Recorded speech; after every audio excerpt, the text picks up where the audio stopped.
Segunda de Pedro, entonces, dijimos capítulo 2. Vamos a disponernos a recibir el mensaje de Dios para su iglesia en esta tarde. Ponga atención, primero leeré yo los versículos 18 y 19, después le pediré que me acompañe.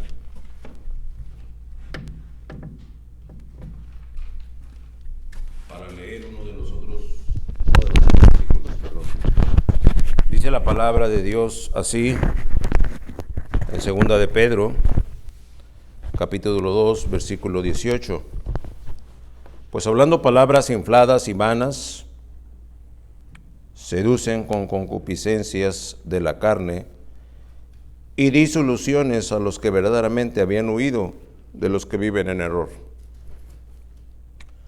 Les prometen libertad y son ellos mismos esclavos de corrupción, porque el que es vencido por alguno es hecho esclavo del que lo venció. Y es el versículo 19 el que vamos a leer todos a una voz. Voy a esperar a que lo busquen o lo tengan listo, por si no lo leyeron junto conmigo. Y voy a pedirles que lo leamos todos juntos a una sola voz. Dice la palabra de Dios así: les prometen libertad y son ellos mismos esclavos de corrupción, porque es vencido por alguno, es hecho esclavo del que lo venció. Amén. Sonaron muy bien. Una vez más, versículo 19, todos a una voz. Les prometen libertad y son ellos mismos esclavos de corrupción, porque el que es vencido por alguno es hecho esclavo del que lo venció. Les prometen libertad, pero ellos mismos son esclavos de corrupción. Son esclavos de corrupción. El texto de la Escritura del que estamos partiendo para el desarrollo de este mensaje nos ofrece la consideración de dos conceptos antónimos, es decir, dos realidades completamente opuestas entre sí. Es decir, al ser diametralmente opuestas entre sí, no se puede tener ambas realidades, o se tiene una o se tiene otra. Libertad y esclavitud. Es que el esclavo no puede a la misma vez ser esclavo y estar libre. Y es que el libre no puede estar en libertad y a la vez estar en esclavitud. Puede estar bajo esclavitud y ser libertado para después caminar en libertad. O bien puede estar en libertad y un día ser esclavizado para después quedarse en ese estado de esclavitud. Es diametralmente opuesta. Bueno, pues piense por un momento.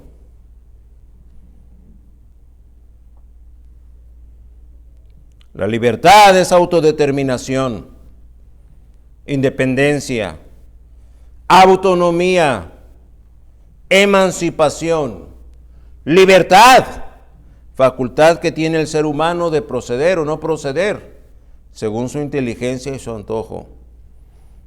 Estado que permite no estar prisionero o sujeto a otro.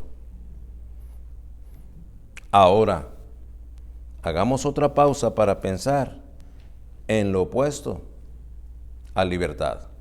¿Qué es lo opuesto a libertad?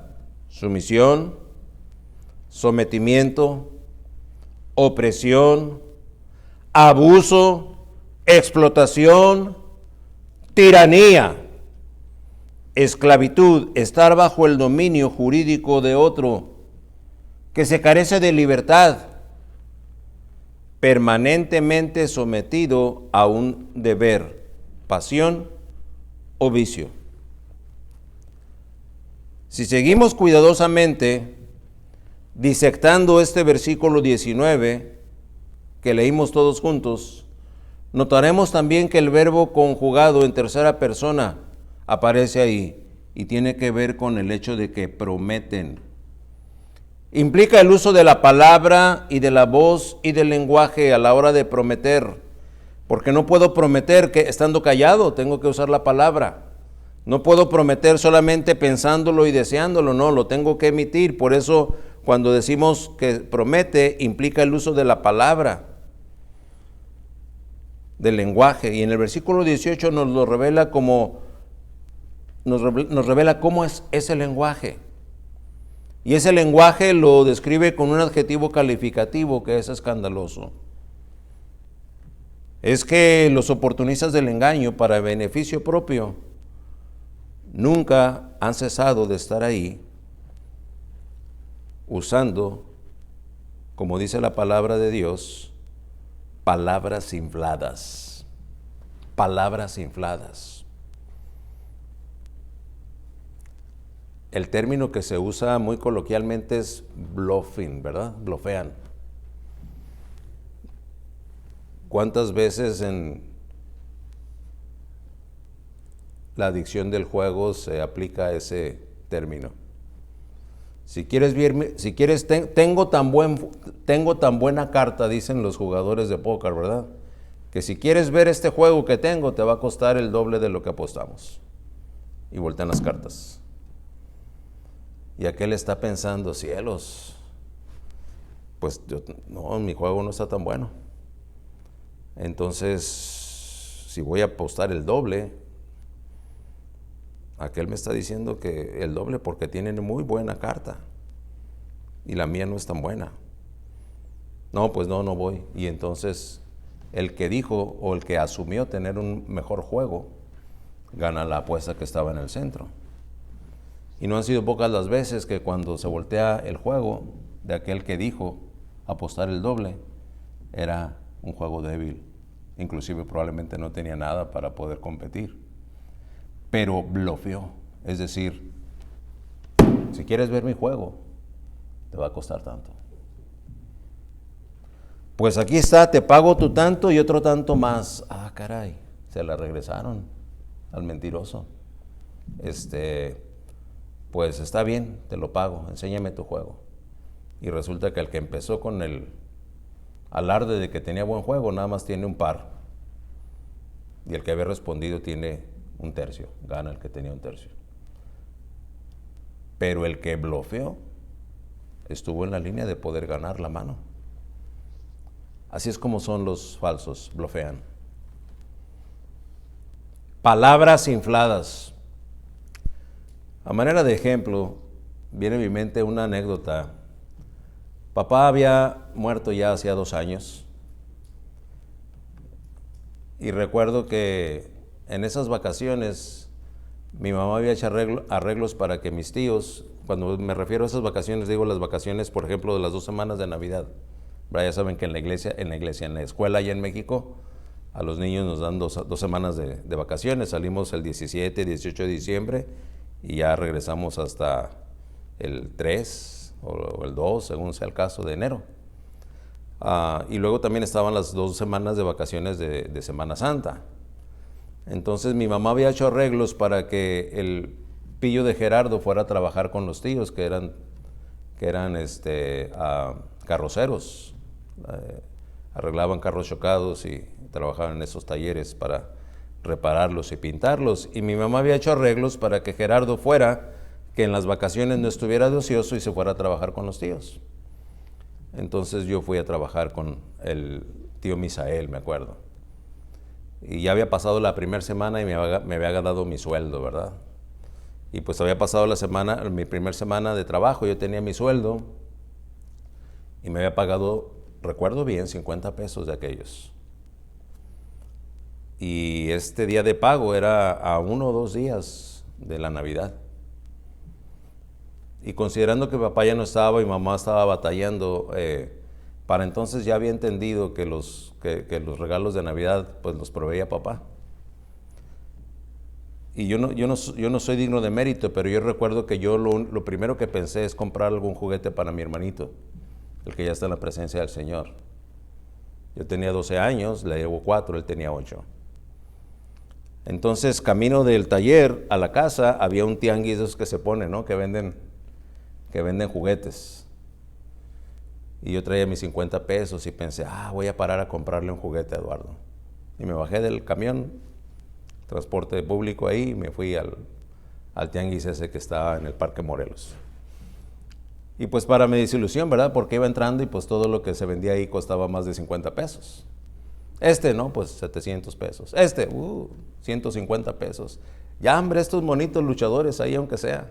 No, pero es muy poca cosa, eso sí costaban 15 pesos, para eso sí me alcanzaba. Pero de repente y a distancia me acuerdo que vi una envoltura donde estaba una retroexcavadora de esas color amarillo, así de construcción, ¿no? Y yo me quedé viendo y me acerqué y no tenía el precio. Y el vendedor que estaba ahí me vio así con los ojitos ilusionados, yo creo. Me dice, ¿qué pasó? ¿Se quiere comprar la retroexcavadora? Y yo dije, pues, ¿cuánto cuesta? Pues, ¿cuánto trae? Digo, no, dígame cuánto cuesta. Pues cuesta 60, pero se la voy a dar en 50. Y le digo, híjole, no, pues todavía tiene que pagar el camión del que me había bajado. Le digo, no me alcanza. 45, pues. Y entonces tenía el juguete ahí y lo veía y pensaba en mi hermanito y estaba en esos segundos de le digo que sí o le digo que no. Entonces agarró y volteó el empaque, que es de esos empaques que son transparentes encima, ¿no? ¿Los han visto? Y entonces el juguete tenía 2 pivotes en la parte de arriba.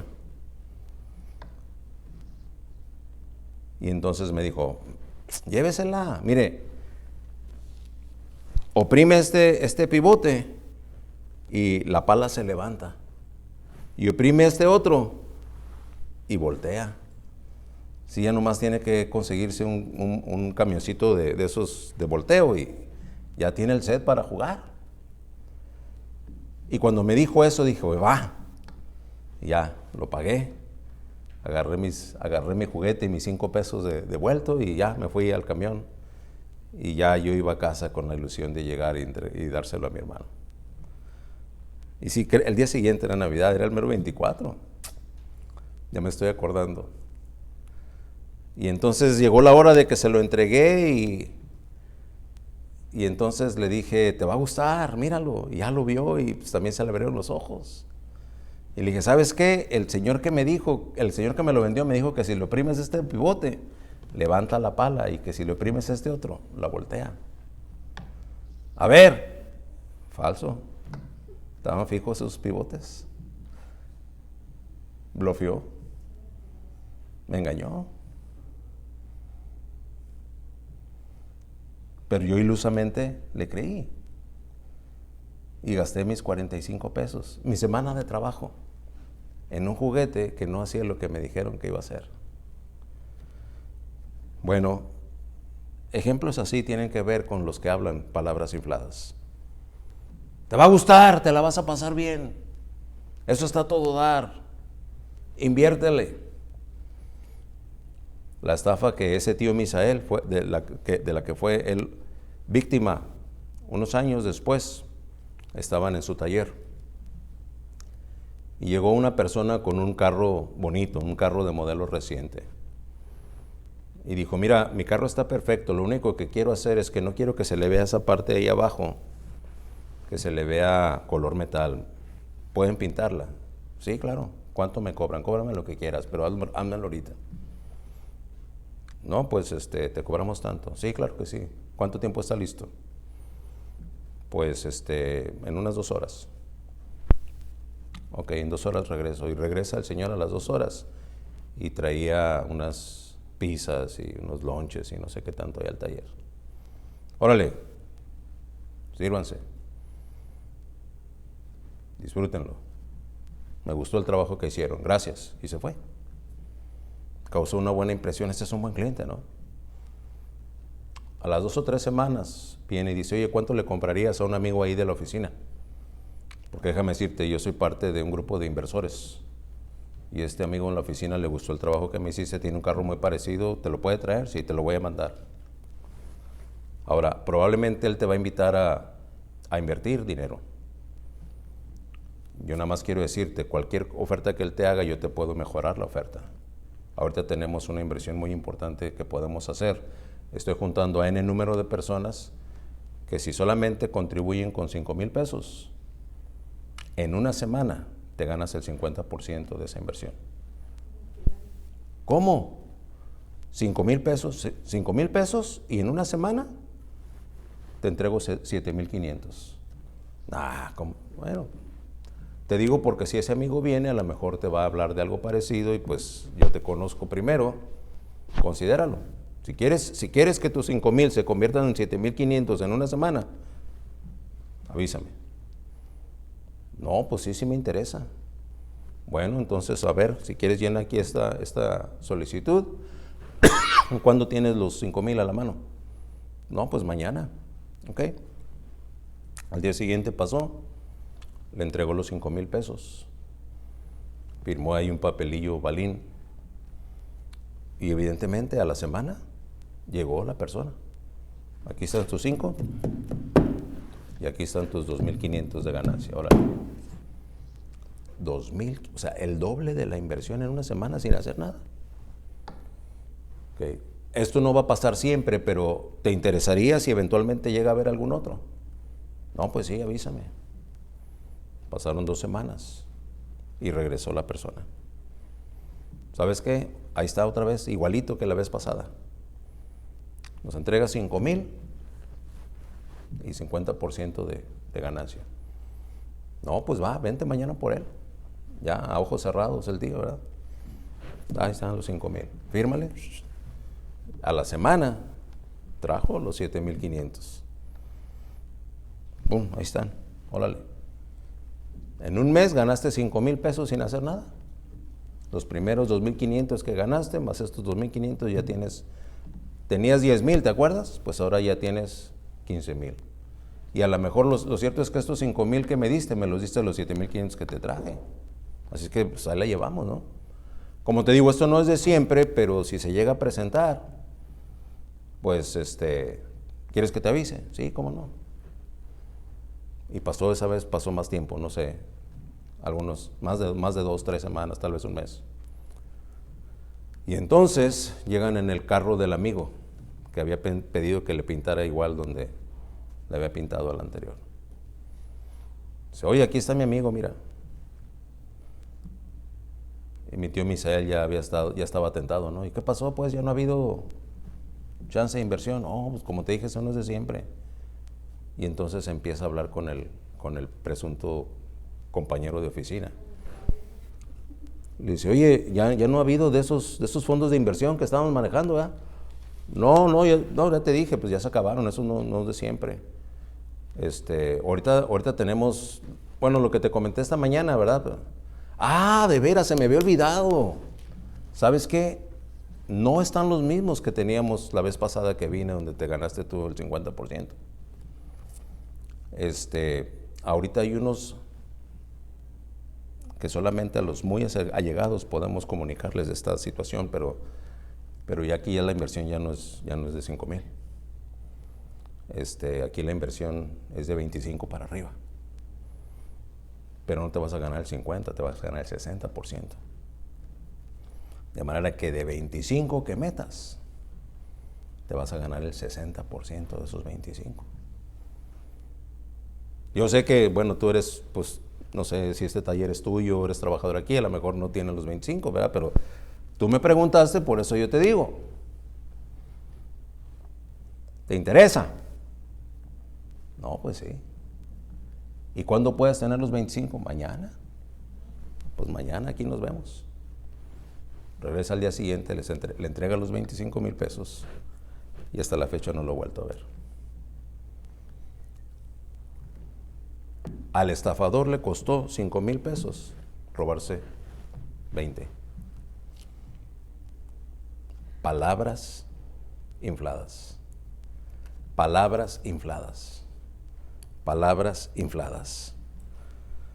La fidelidad de Dios y su palabra siguen agregando signos y síntomas que bien delatan a los falsos. Nadie tendrá excusa de no haber sido advertido respecto de estos hijos del diablo.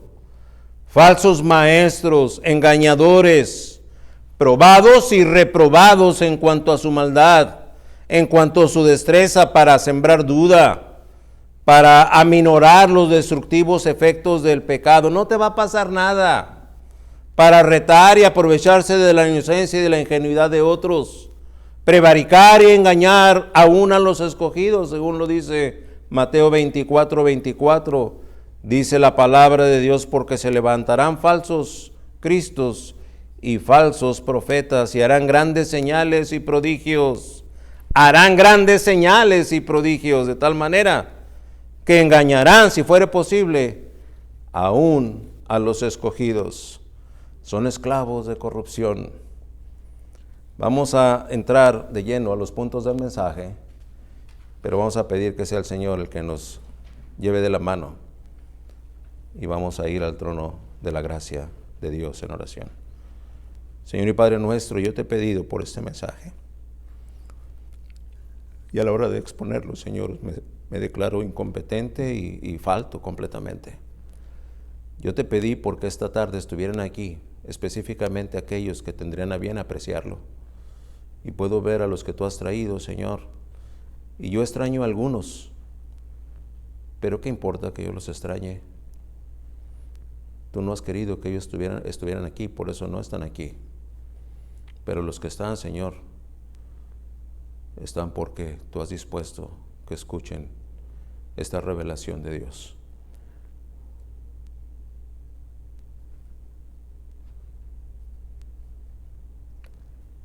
Oh Señor, dame tu gracia.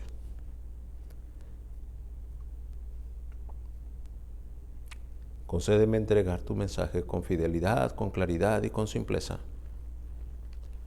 para que nadie aquí pueda excusarse diciendo que no le entendió.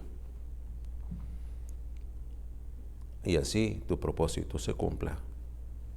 Te lo ruego en el nombre del Señor Jesús. Amén. Ya en pleno tercer tercio de esta segunda carta de Pedro, el escritor sagrado añade nuevos aspectos, nuevos indicativos que podremos ver en la perversa conducta de estos falsos maestros, mismos que a la postre causan el mayor desencanto a quienes los imitan. El versículo 18 empieza con una conjunción sonante. ¿Cuál es esa conjunción sonante? Mire cómo empieza el versículo 18. Pues,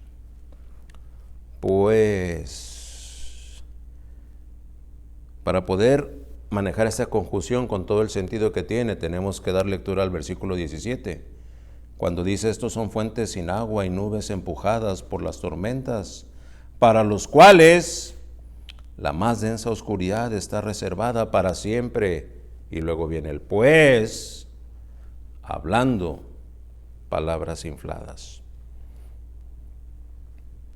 Ante el vacuo, ante el vacío banal que pueden ser una nube o un pozo sin agua, los falsos y quienes lo siguen encubren la vileza de su infertilidad o su improductividad, intentando llenar ese hueco con, número 1, palabras infladas. No hay fruto en ellos, son sequedad, son aridez, son nubes sin aguas. Por eso ese hueco que queda ahí ha de ser llenado con palabras infladas. ¿A qué se está refiriendo Pedro cuando nos advierte de los que hablan palabras infladas? Veamos que este versículo 18 dice, pues, hablando palabras infladas y vanas. Palabras de apostasía, palabras de herejía, de engaño, palabras de sensacionalismo, emocionalismo, fantasías con expectativas falaces, con palabras infladas. Es que las que prometen son vacuas. Dios está hablando a los suyos esta tarde, que cuando los falsos nos hablen palabras infladas, sepan que lo que estamos por oír no es verdad, no es de Dios, no es piadoso, no le agrada a Dios, son falsedades, Oh, que Dios tuviese bien revelárnoslo clara y contundentemente esta tarde. Prevaricadores que se enfocan en adular, en reforzar, en emocionar, en manipular, en chantajear los sentimientos y los pensamientos de todos aquellos quienes los oyen o los imitan.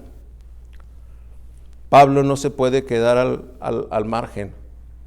Y allá en Romanos 16, 17 contribuye a esta verdad, en donde la palabra de Dios nos dice, Romanos 16, 17, mas os ruego, hermanos, que os fijéis en los que causan divisiones y tropiezos, en contra de la doctrina que vosotros habéis aprendido, y que os apartéis de ellos, porque tales personas, dice el 18, no sirven a nuestro Señor Jesucristo, sino a sus propios vientres, y con suaves palabras y lisonjas engañan a los corazones ingenuos.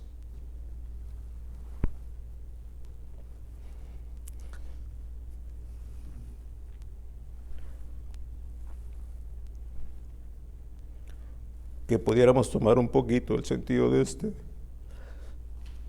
este pasaje de Romanos 16, 17 y 18.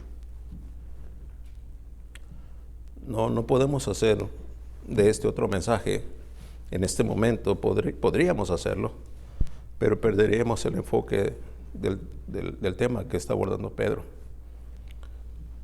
Pero deme unos minutos.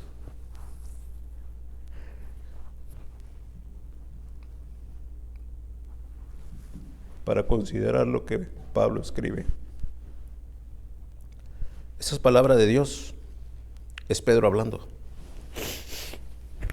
Es Pablo hablando. Y como tal, ya canonizado, podemos considerar que esta es palabra de Dios a los suyos.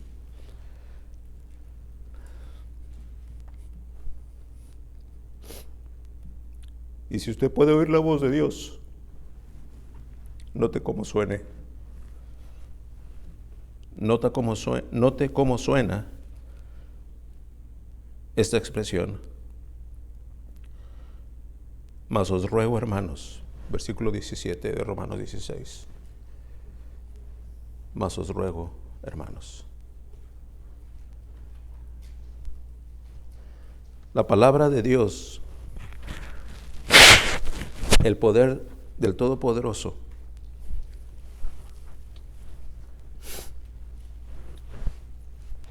nos ruega. ¿Quiénes somos nosotros para que el Creador de todo el universo nos ruegue? Pues aquí nos está rogando.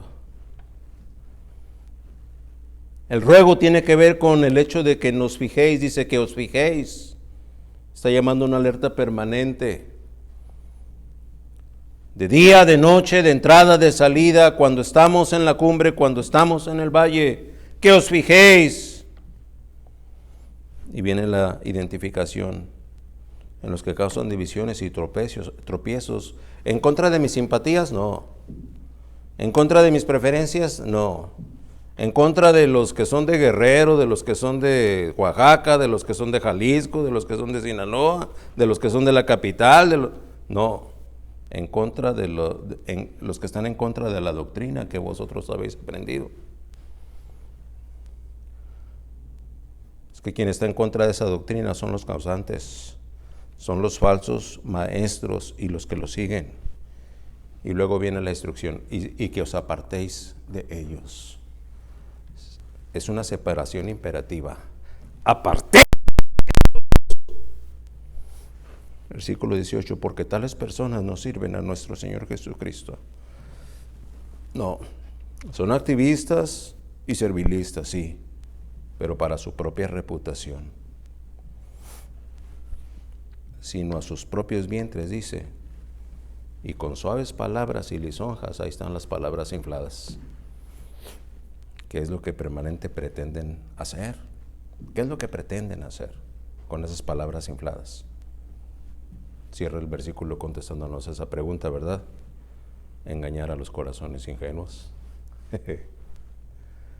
engañar a los corazones ingenuos. Y ahí anda una manada de gente muy animada y muy alborotada, pero viviendo una vida de pecado y de secularismo, que no pueden con ella.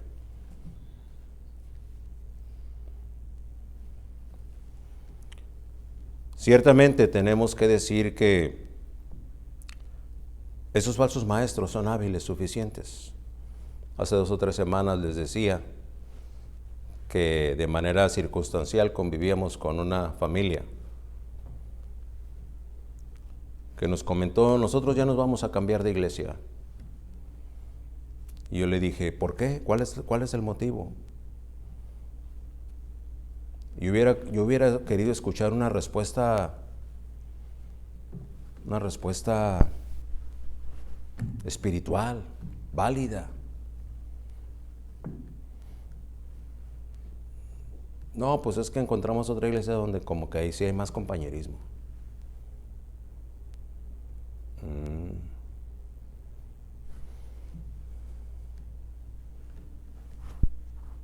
¿Solamente por el compañerismo? Sí, pues es que... Y aunque pregunté 2 o 3 veces, la respuesta siempre estuvo incierta. Oh, cuánto me hubiera gustado decir: ¿sabes qué? Porque ya identifiqué que hay falsos maestros. Y me voy a ir a una iglesia en donde no porque hay compañerismo, sino porque ahí sí se predica la verdad. Pero eso nunca lo oí. ¿Qué es lo que está pasando ahí? Se está intercambiando unos falsos por otros falsos. O sea que hay palabras infladas. Véngase para acá hay compañerismo, acá nos la pasamos muy a todo dar, aquí todos nos queremos, nos divertimos y nos la pasamos bien animados. Falsos maestros. ¡Falsos!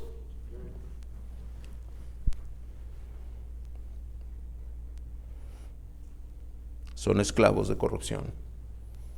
Número 2, seducen a quienes habían oído. Hermano Ángelo y hermana Carla, pásense para acá porque ya dije el número 2 3 veces y nadie le cambia, entonces mejor vénganse para acá. Déjenlo ahí. Vénganse acá con sus padres. Número 2, seducen a quienes habían oído. Seducción. ¿Qué quiere decir seducción? Gran atracción de una cosa o una persona que provoca su deseo o su afecto. Si bien el punto anterior ya mencionó el medio y el procedimiento, que a saber son las palabras infladas, en este punto veremos cómo es que lo han de aplicar. ¿Cómo es que se van a aplicar esas palabras infladas? Seduciendo. Sí, a todos aquellos que en determinado momento los escuchen. Pero su enfoque, el de los falsos, y quienes lo siguen, es principalmente sobre aquellos que, y aquí yo tuve que pasar varios minutos de meditación y tal vez más de 1 hora, inclusive orando y consultando, porque entre los que saben hay quienes dicen: no, se refiere a estos, no, se refiere a aquellos, no, yo digo que se refiere a estos por esto y por esto y por esto, no, tuve que discernir y disertar respecto de conmigo mismo y en oración. Y con temor y temblor le entrego lo que el Señor me confirmó.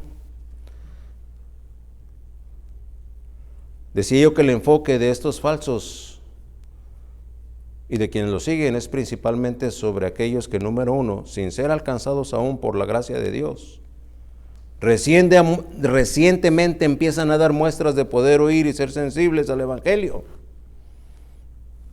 Y 2, dice el escritor sagrado: a los que verdaderamente habían oído de los que estaban en error. Y esa expresión a mí me da espacio para suponer que ya eran algunos que habían conocido al Señor, pero empezaron a notar algo que tal vez no notaban antes y que el Espíritu Santo les vino a revelar. Y por eso, dice, estaban saliendo de entre ellos, ya experimentando la transformación que la regeneración del nuevo nacimiento de la vida en Cristo se empezó a manifestar y se ha de seguir manifestando. Esa transformación divina ya les empieza a hacer huir del mundo, de la impiedad, de la religiosidad, del legalismo, del activismo, del echaleganismo.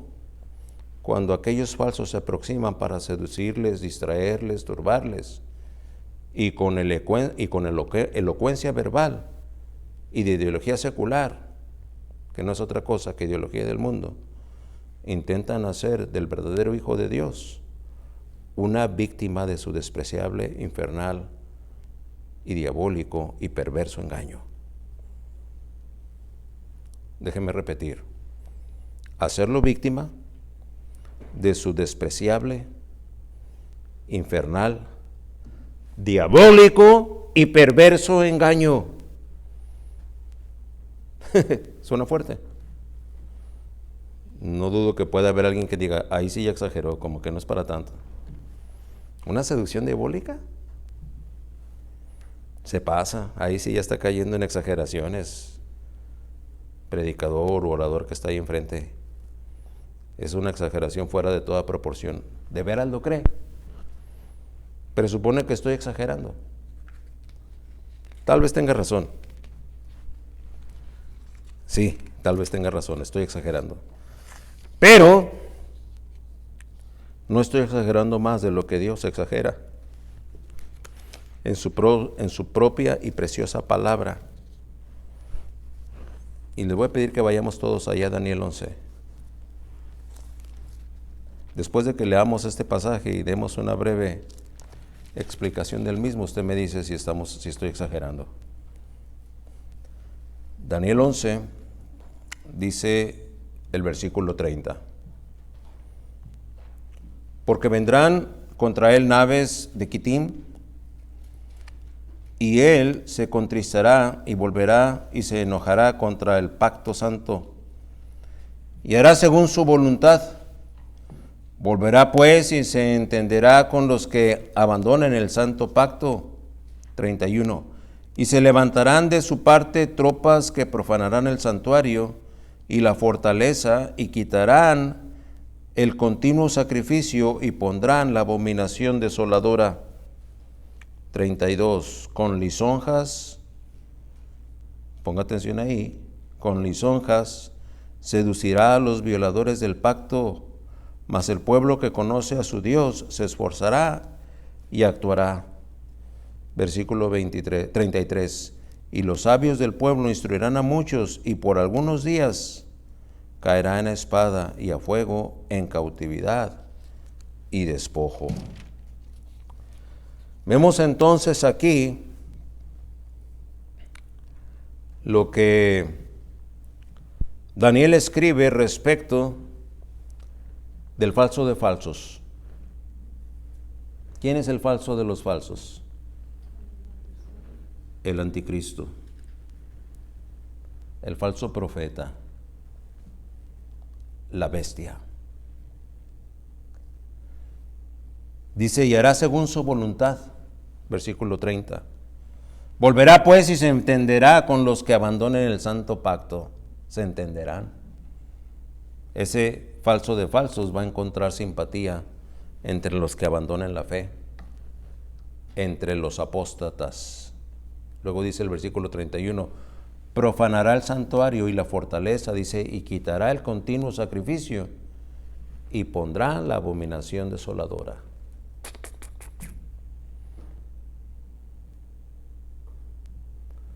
Versículo 32, con lisonjas seducirá a los violadores del pacto quiole, y los sabios del pueblo instruirán a muchos. Hermano, estos 4 versículos están en el contexto profético, sí, pero también escatológico. Este relato se da en el marco de la manifestación del falso por excelencia, el anticristo, el hombre de pecado. No cabe duda que Pedro, el apóstol, conoce el Tenac. El Tenac, la Biblia hebrea, que hasta entonces estaba identificada como tal, la palabra de Jehová. El Tenac, compuesto por el Torá, la ley, los profetas, y también por los otros escritos, y también por los otros escritos. Es cierto, no podemos asegurarlo, pero tampoco podemos descartar la alta probabilidad de que Pedro, el que escribe, conociese las enseñanzas del profeta Daniel. y de esa doctrina echase mano para escribir lo que el profeta Daniel cita, que habría de ser el falso de los falsos. Ese. Porque en el versículo 32 parece que Pedro le copió. Dice el versículo 32 de Daniel 11, con lisonjas seducirá. Bendito sea Dios. Esta frase está escrita casi 700 años antes de que Pedro la escriba otra vez en su carta. Y parece ser las mismas palabras. Palabras infladas, lisonjas, eso es lo que quiere decir. Lisonja es una adulación sobrada con el fin de poder obtener algo a cambio. Es que tú eres el más amable de toda la compañía. ¿Me podrás prestar $100? No, pues sabes qué, bórrame de tu lista de amables porque no te voy a poder prestar $100. Traigo 10 y te los regalo. Ah, entonces no eres de los amables. Pues no.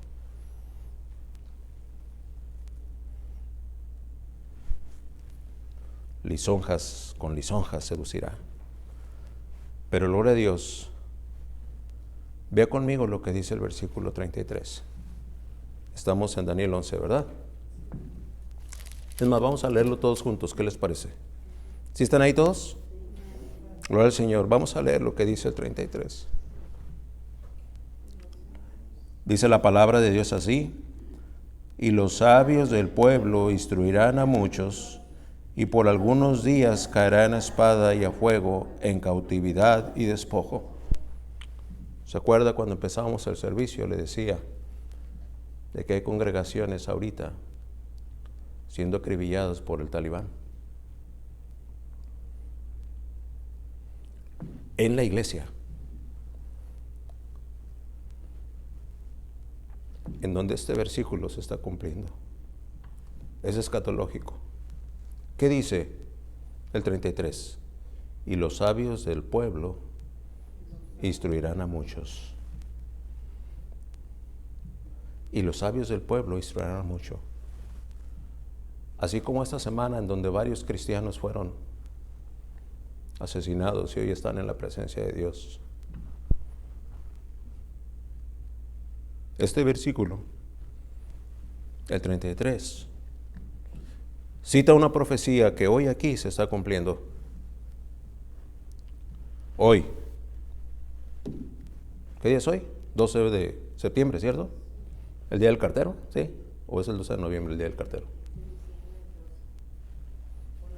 12 de septiembre, hoy día, aquí en la iglesia bíblica bautista Sublime Gracia, Santí, California. Esta profecía se está cumpliendo. Los falsos seducen, pero los verdaderos instruimos. Y así también instruyen todos los verdaderos allá donde están predicando la verdad y enseñando la verdad y todo el consejo de Dios, la palabra de Dios sin mácula. Déjeme cerrar este punto con dos preguntas. Usted que me escucha, y usted que puede estar viendo tal vez la retransmisión de este mensaje, ¿responde a la instrucción? ¿O acaso, digo solo acaso, responde a la seducción? Amén, gloria al Señor.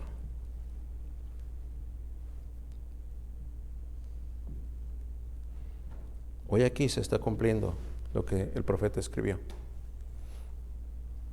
Los sabios del pueblo instruirán a muchos. Quiera Dios revelarle la bendición que representa el hecho de que se está cumpliendo lo que Dios dijo a través del profeta Daniel. Cada domingo, cada día que se abren las puertas de la iglesia, cada miércoles hay un sabio puesto ahí por Dios para estar instruyendo a muchos. Esa es una instrucción que no tiene valor.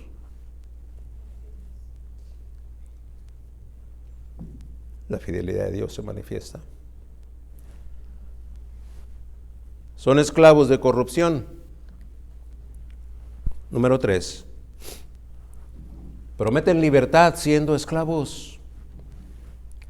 Prometen libertad, pero ellos mismos son esclavos. ¿Cómo pueden estar prometiendo algo que ni siquiera ellos tienen?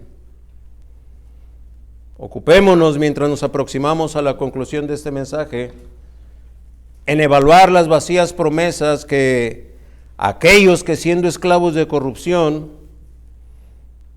por lo regular, esas falsas promesas terminan creyéndolas. Son vacías y son falsas, son depravadas, pero en su esclavitud y en la mitomanía de la que son partícipes, les esclaviza. Prometen libertad porque la libertad desde siempre es atractiva. Y vamos a citar una historia antiguo testamentaria que bien podrá ser el guión de una película que estaría en posibilidad de ganar muchos premios y reconocimientos. Y vamos a ir ahí a 2 de Samuel, capítulo 16.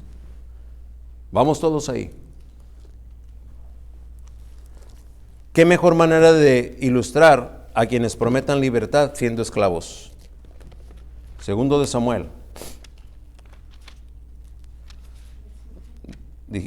¿Decimos 2 de Samuel o 2 de Samuel? Gloria al Señor. 2 de Samuel. Es que hay sabios que instruyen a muchos en el pueblo.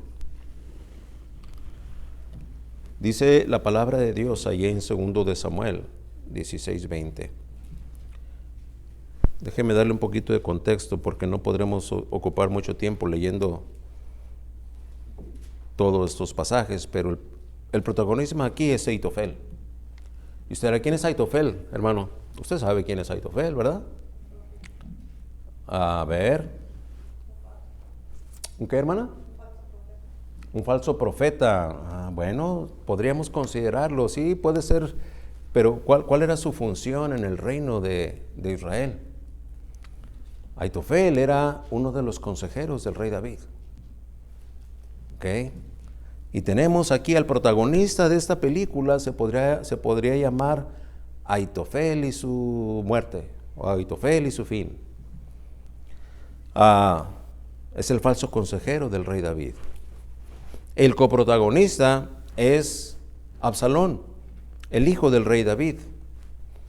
El primer actor de reparto, es decir, el tercero en protagonismos, es Usai, el verdadero consejero del rey David.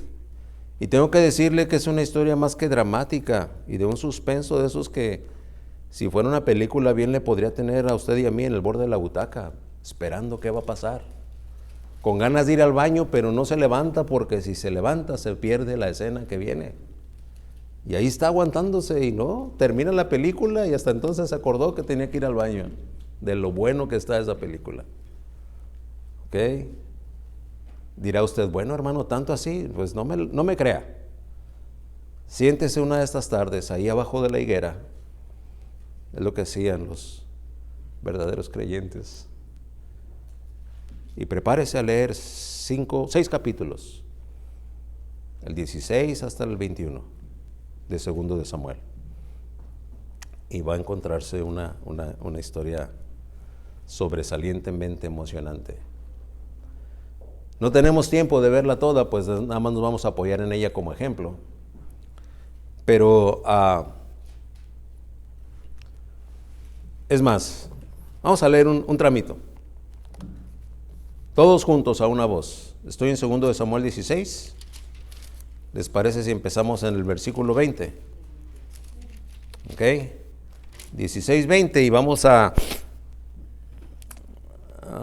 leer 16:20. Bueno, nada más vamos a acabar el capítulo. Son cuatro versículos. Yo seguiré leyendo algunos del 17, pero vamos a leer todos a una voz. A ver, póngase de pie. Sirve que se me despierta alguno que por ahí pueda estarse durmiendo. ¿Verdad? Esto lo hizo Isaac y parece que le funcionó. Así es que ahora lo invito a hacer lo mismo. Todos en 2 de Samuel, capítulo 16, versículo 20, leamos a una sola voz. Dice la palabra de Dios: entonces dijo Absalón a Aitofel: Dad vuestro consejo sobre lo que debemos hacer. Y Aitofel dijo a Absalón: llégate a las concubinas de tu padre, que él dejó para guardar la casa, y todo el pueblo de Israel oirá que te has hecho aborrecible a tu padre, y así se fortalecerán las manos de todos los que están contigo. Entonces pusieron para Absalón una tienda sobre el terrado, y se llegó Absalón a las concubinas de su padre ante los ojos de todo Israel. Y el consejo que daba Aitofel en aquellos días era como si se consultase la palabra de Dios. Así era todo consejo de Aitofel, tanto con David como con Absalón. Puede tomar su lugar.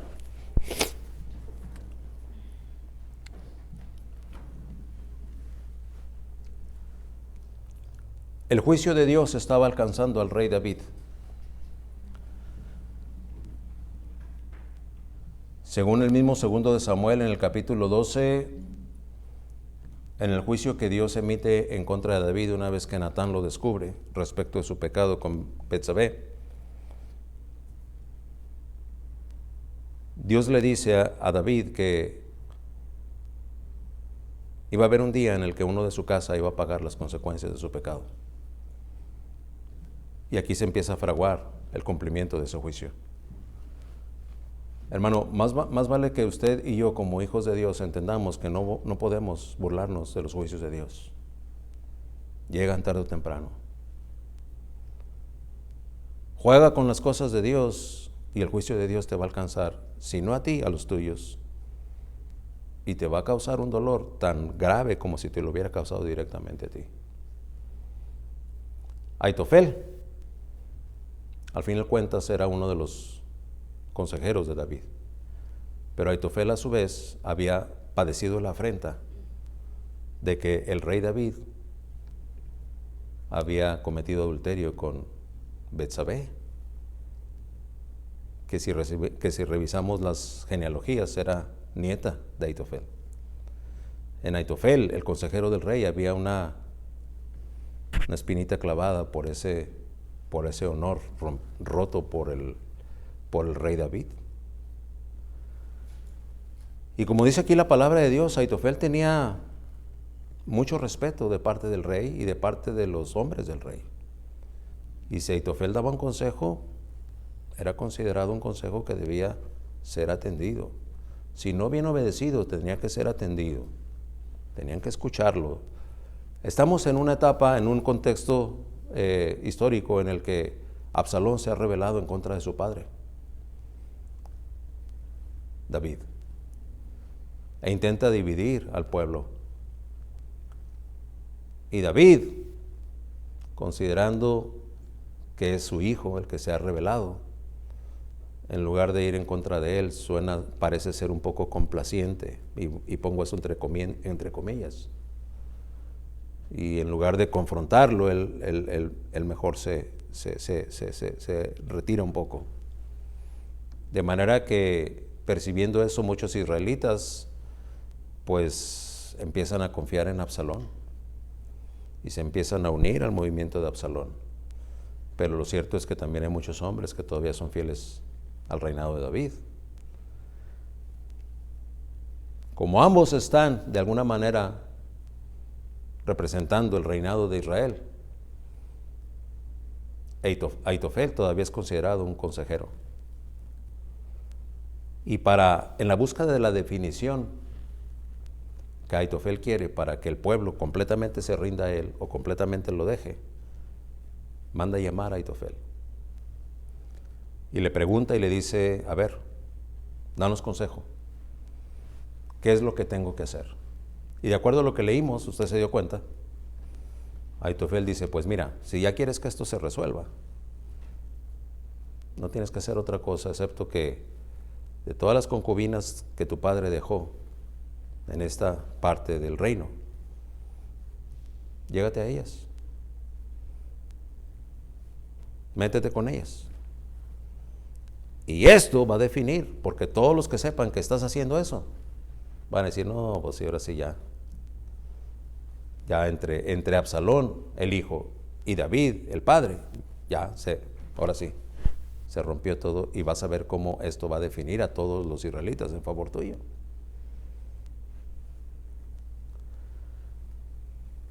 Y en esta primera instancia Absalón hace caso a Ahitofel. Y ustedes notaron el relato, ¿verdad? Pusieron una carpa en el terrado. El terrado era la explanada que estaba en lo más alto, enfrente del templo.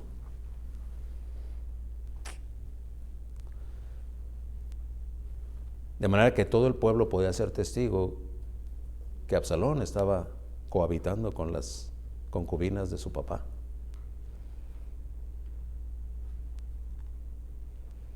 Y tal cual lo hizo. Mire lo que dice el 17. Entonces Ahitofel dijo a Absalón, es que Ahitofel no ha terminado con su consejito, ¿verdad? Entonces Ahitofel dijo a Absalón, yo escogeré ahora 12,000 hombres y me levantaré y seguiré a David esta noche y caeré sobre él mientras está descansando y débil de manos. Lo atemorizaré y todo el pueblo que está con él huirá y mataré al rey solo. Así haré volver a ti todo el pueblo, pues tú buscas solamente la vida de un hombre, y cuando ellos hayan vuelto, todo el pueblo estará en paz. Este consejo pareció bien a Absalón y a todos los ancianos de Israel. Mire, ya le había subido el rating a Absalón, Y el perverso consejo, las perversas palabras infladas de Ahitofel están haciendo efecto en Absalón. Hasta aquí ya le dio la primera parte del consejo y la cumplió. Ahitofel sigue en su perverso consejo. Pero mire lo que dice el versículo 5. Aquí es donde la gracia de Dios interviene. Y dijo Absalón, llamad también ahora a Husai, arquita, para que asimismo oigamos lo que él dirá. Este es el verdadero consejero. Este no es el falso, este es el verdadero. Para la primera parte del consejo, Absalón no llamó traer a Husai, solamente para la segunda parte del consejo. Cuando Husai vino, dice el versículo 6 a Absalón, le habló a Absalón diciendo, así ha dicho Ahitofel. Y le cuenta todo lo que Ahitofel le dijo, ¿no?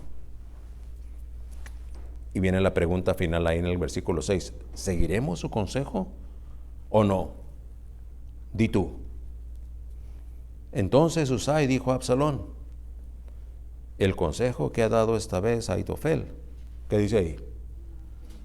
No es bueno. No es bueno. Y añadió Husai, tú sabes que tu padre y los suyos son hombres valientes y que están con amargura de ánimo como la osa en el tiempo cuando le han quitado a sus cachorros. Además, tu padre es hombre de guerra y no pasará la noche en el pueblo.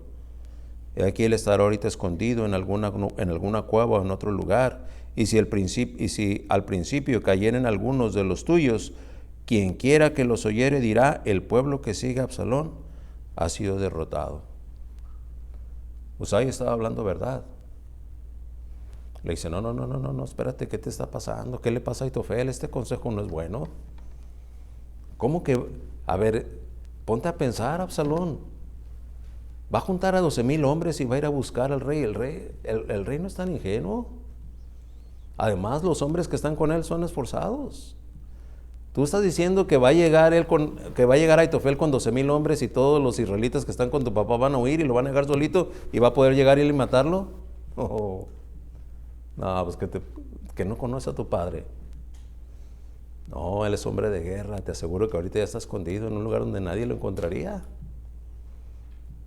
Nadie lo encontraría. Además, si llegan estos hombres, en lugar de que los hombres de David, tu padre, huyan como piensa Ahitofel, se van a regresar y 12,000 no son nada. A lo mejor se entrenan a 2 o 3. ¿Y sabes qué es lo que va a pasar? Que si algunos de tus hombres, Absalón, caen y mueren, y eso se llega a saber en Israel, van a decir, no, pues ya los de Absalón ya tronaron, nos vamos con el rey, se van a ir todos con David.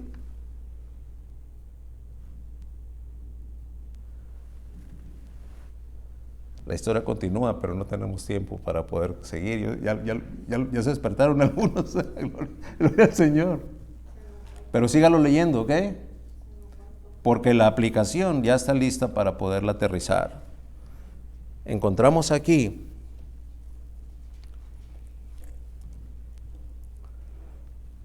que según el versículo 15, que es clave, leímos, ¿verdad?, juntos cuando dice en el versículo 15, y Absalón y toda la gente suya, los hombres de Israel, entraron en Jerusalén y con él Ahitofel. Si nosotros consideramos, perdón, es 17, 15, estoy en el 16. Tengo que abreviar lo que sigue, por eso. Dijo luego Usaí a los sacerdotes Sadoc y Abiatar, así y así aconsejó Ahitofel a Absalón y a los ancianos de Israel, y de esta manera aconsejé yo. Va Usaí y les dice a los sacerdotes, a los portadores, a los que celebraban el culto a Jehová, y les declara a ellos, en el versículo 15, el consejo que le había dado Ahitofel a Absalón y el consejo que le había dado él. Vemos entonces en el versículo 17 del 17 que aparecen aquí algunos otros personajes, y Jonatán y Ahimaas estaban junto a la fuente de Rogel. Fue una criada y les avisó, porque ellos no podían mostrarse viniendo a la ciudad, y ellos fueron y se lo hicieron saber al rey David. Dice el versículo 18, pero fueron vistos por un joven, el cual le hizo saber a Absalón. Sin embargo, los dos se dieron prisa a caminar y llegaron a casa de un hombre en Boarim, que tenía en su patio un pozo, dentro del cual se metieron.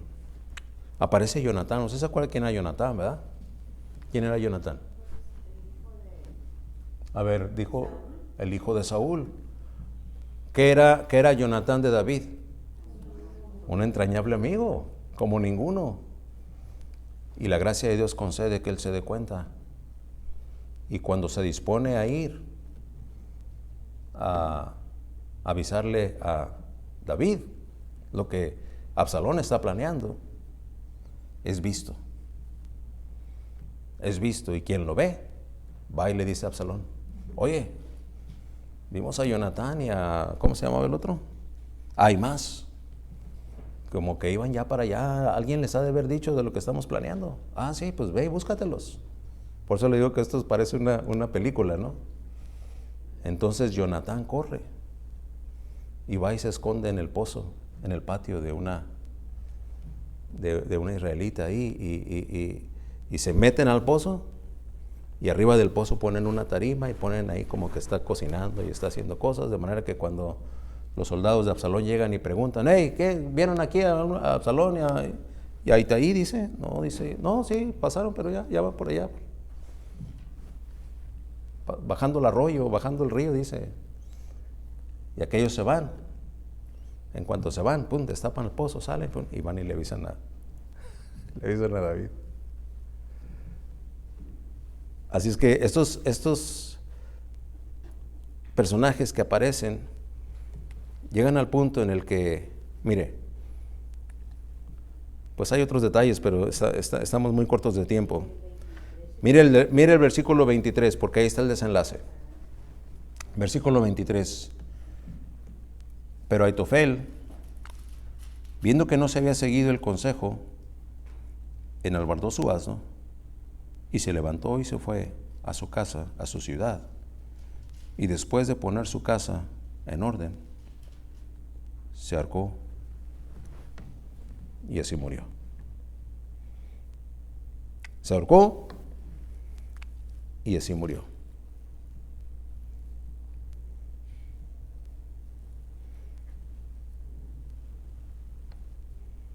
Podemos ver entonces que, siendo esclavos de corrupción, quieren promover una libertad que ni ellos mismos tienen.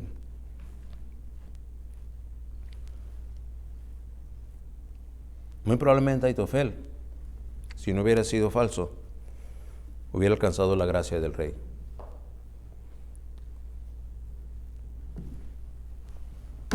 Pero enojado de que no se siguió su consejo, contrariado porque no se siguió lo que él había aconsejado. Va y se ahorca.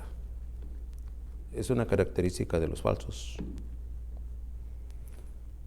Pablo no se queda al margen en este juego de libertad y esclavitud.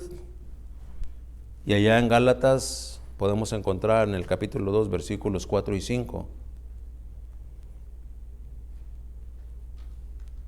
donde la palabra de Dios dice: y esto a pesar de los falsos hermanos introducidos a escondidas, que entraban para espiar nuestra libertad que tenemos en Cristo Jesús para reducirnos a esclavitud, versículo 5, a los cuales ni por un momento accedimos a someternos, para que la verdad del Evangelio permaneciese con vosotros. Dice Pablo a los Gálatas, a pesar de los falsos. ¿De quiénes? De los esclavos de corrupción. Hermanos introducidos a escondidas, dice que entraban para espiar nuestra libertad que tenemos en Cristo. Es que quienes somos libres no tenemos por qué estar aceptando ser esclavos de corrupción, porque la intención de ellos es reducirnos a esclavitud.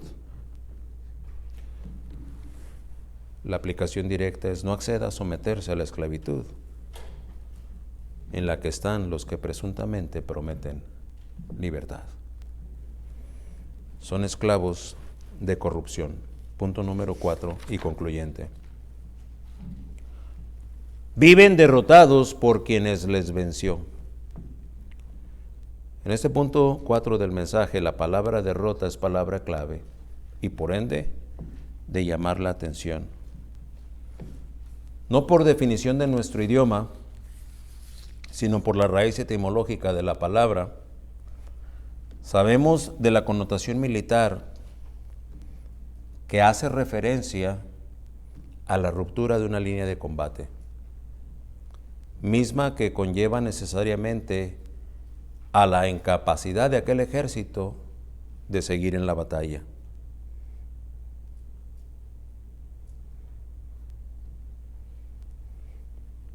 Es así que encontramos irreconciliable este hecho paradójico. Si el propósito de un ejército es pelear en la batalla, derrotado, con las líneas rotas, muere. Por consecuencia, podemos decir que es un vivir muertos, vivir derrotados.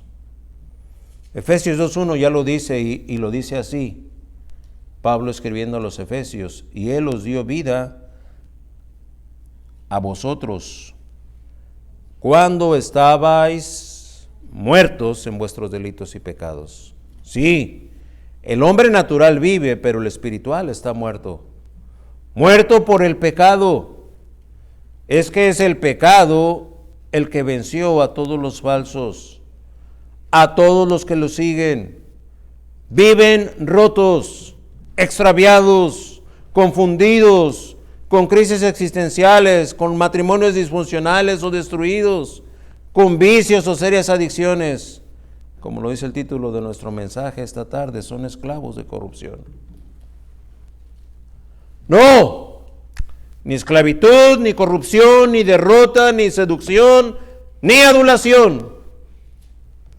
Si usted es un nacido de nuevo, o si usted no lo es, este mensaje es para usted. Como no nacido de nuevo, por no haber ya creído en Cristo, con la fe que Cristo da a la par de la convicción de pecado, en una regeneración espiritual que ha de llevarle al arrepentimiento, después de este mensaje ya no tiene por qué estar a merced de la falsedad de este mundo. Arrepiéntase y crea. Pero si ya es un nacido de nuevo, un verdadero hijo de Dios, como Pablo escribe,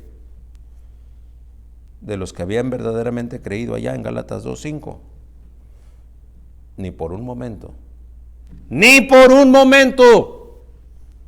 accedamos a someternos a los falsos y a las falsedades de este siglo malo, como dice Pablo, para que la verdad del Evangelio permanezca con vosotros. Si lo hiciésemos así, estaremos haciendo bien.